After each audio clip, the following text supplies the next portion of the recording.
Les carnets du dessert de lune, le soupirail, Passage, Motus, Cahiers du temps, Vert Pomme.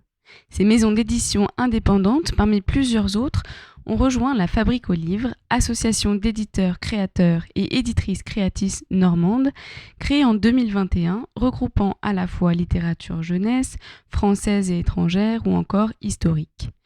Tout commence par une rencontre entre éditeurs et éditrices et un intérêt commun pour les mots. Je rencontre aujourd'hui Caroline Trioro, l'une des fondatrices de l'association. Bonjour Caroline. Bonjour.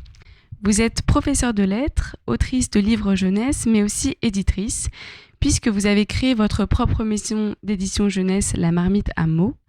Vous avez poursuivi vos projets en créant la Fabrique aux livres avec d'autres éditeurs et éditrices. Est-ce que tout d'abord, vous pourriez nous dire comment est né ce projet ? Le projet de l'association est né en 2020, très exactement en août 2020, en pleine crise sanitaire. Alors bien que les librairies soient restées ouvertes, on a remarqué quand même un fort ralentissement de la mise en place de nos nouveautés. C'est-à-dire qu'en fait les libraires ont préservé, on va dire, un petit peu leur trésorerie et ont pris de moins en moins de nouveautés cette année-là, et notamment malheureusement les nouveautés des petites maisons d'édition indépendantes. On a subi aussi l'annulation de nombreux salons en fin d'année, qui sont pour nous essentiels à notre visibilité, et aussi c'est un de nos canaux essentiels de vente. Donc face à ce constat, sans savoir vraiment comment la suite des événements allait se dérouler, on a décidé en fait de créer alors au départ une boutique éphémère au Havre, dans la rue piétonne, qui s'intitulait Le Havre aux livres. On est resté 2 mois, c'est une expérience qui nous a énormément plu, parce qu'on a eu un accueil vraiment très chaleureux des Havrais qui étaient curieux de découvrir en fait des éditeurs proches de chez eux et qui avaient envie de découvrir nos métiers. Parce que souvent on connaît l'auteur, l'illustrateur d'un livre, mais l'éditeur c'est un petit peu le personnage de l'ombre.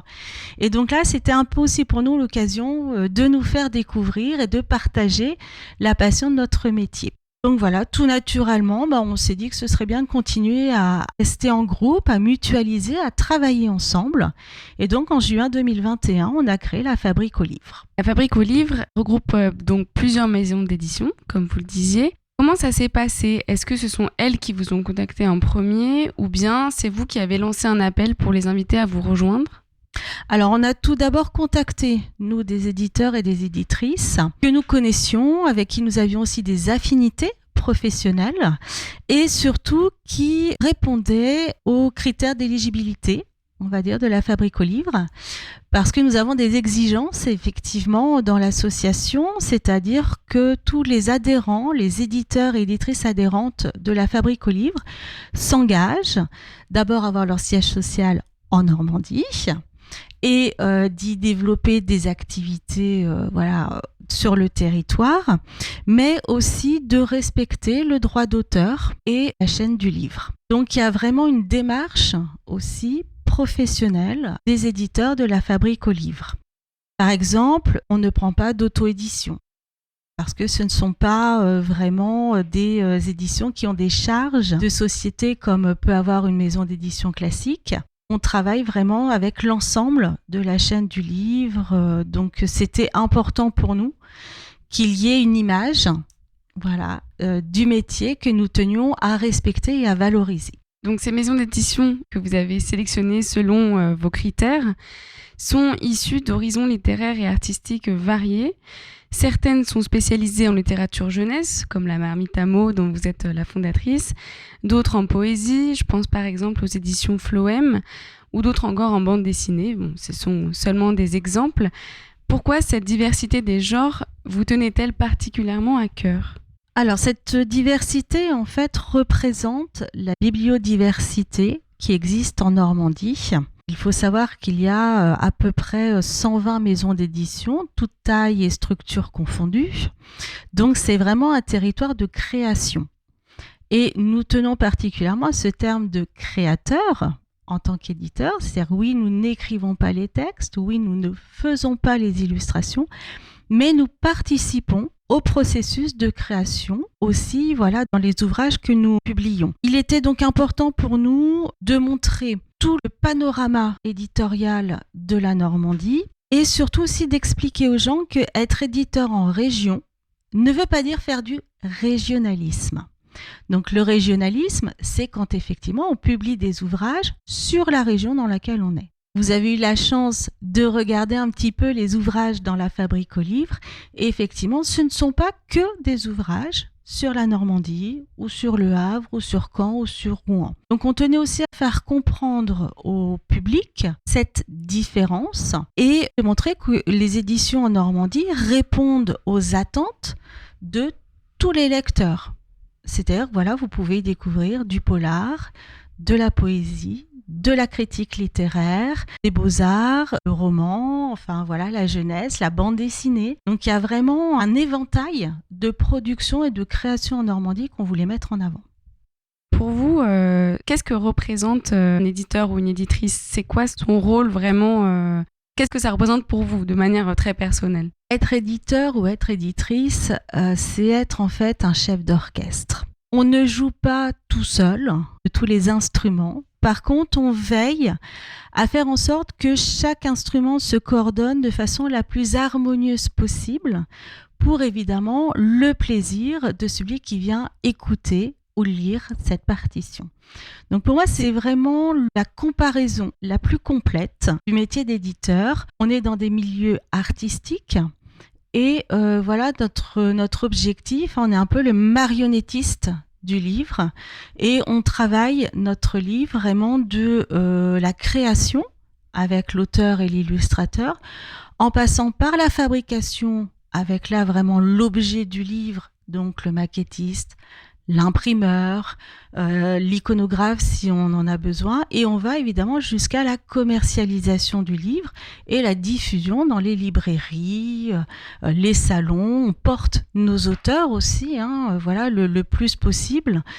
Donc c'est vraiment une polyvalence de tâches, mais l'objectif c'est de ne pas prendre la place des autres, de respecter la place de chacun dans cette chaîne du livre, mais de faire en sorte que tout se passe de façon la plus harmonieuse possible et que notre lecteur, voilà, voyage, s'émerveille, apprenne des choses grâce à nos ouvrages.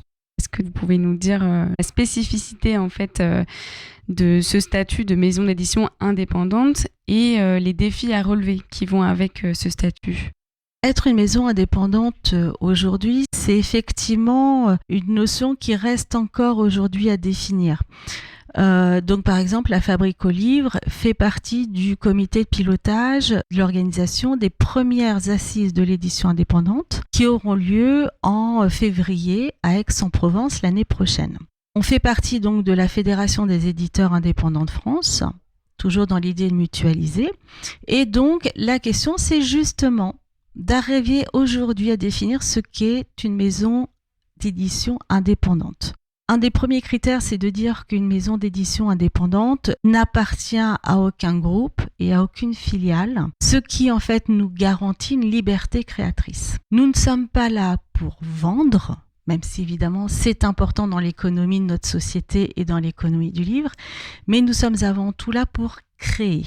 Et je pense que la perspective d'une petite maison d'édition, c'est vraiment voilà, de valoriser l'originalité, de prendre des risques et d'innover sans cesse. Alors parfois c'est un petit peu fatigant de toujours voilà, avoir à se démarquer des grosses maisons d'édition, à toujours aller chercher une nouveauté, une originalité, un angle qui n'avait pas encore voilà, été traité. Mais je pense que c'est vraiment les deux mots qui aujourd'hui nous définissent le mieux, c'est-à-dire la liberté et la créativité.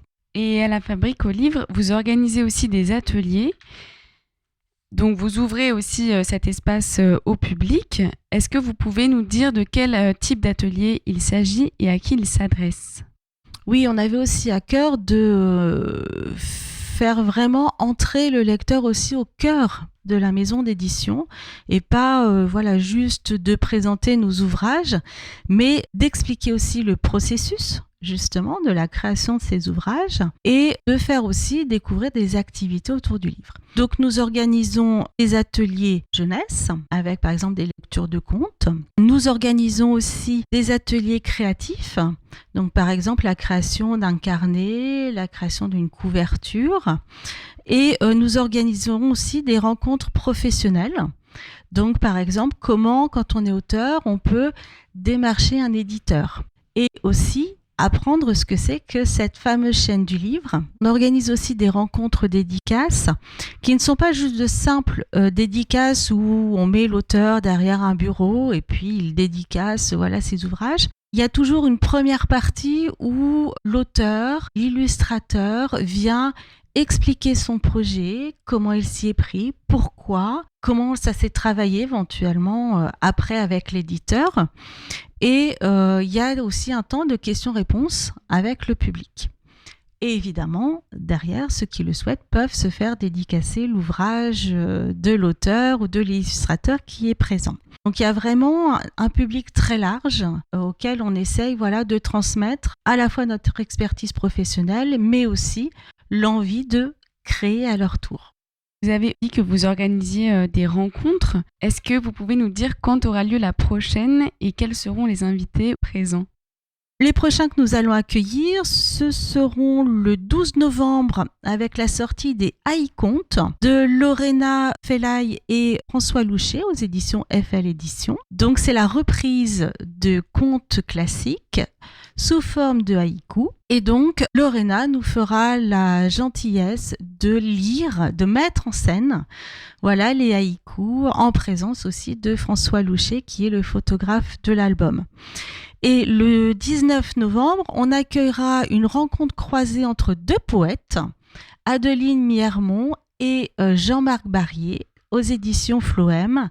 Et cette rencontre sera notamment animée par Yves Wallet, qui est un auteur et très connu des étudiants aussi du Havre, puisqu'il enseigne aussi à l'université. Une dernière question. La Fabrique aux livres est donc implantée au Havre, comme on disait tout à l'heure. Où est-ce qu'on peut vous rencontrer ailleurs qu'ici ? À quelles manifestations culturelles et artistiques prenez-vous part dans la région ? On a été sollicité par plusieurs partenaires culturels locaux, donc on en est très heureux. On a notamment rencontré les organisateurs du Goût des Autres, qui est le festival littéraire organisé au Havre début d'année. Donc le programme est encore à définir, mais nous sommes susceptibles d'accueillir un auteur dans notre pôle éditorial. Et nous participons aussi avec la maison d'artistes Incarnato, qui est au Havre, au festival de poésie qui aura lieu au Printemps des Poètes en mars 2023. On peut nous trouver sur les salons, évidemment en région, et aussi on peut nous contacter par le biais de nos sites respectifs ou par le site de la Fabrique aux livres.